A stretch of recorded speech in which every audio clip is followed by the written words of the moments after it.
මම අද ඔයාලට එළවලු ගැන කියලා දෙන්නම්. කරටෝ කරටෝ කරටෝ කිව්වේ කැරට් වලට.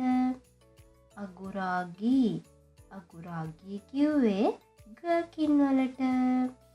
මරුල්ලි මරුල්ලි මරුල්ලි කිව්වේ සලාද වලට. තොමාතා තොමාතා කිව්වේ තක්කාලි වලට.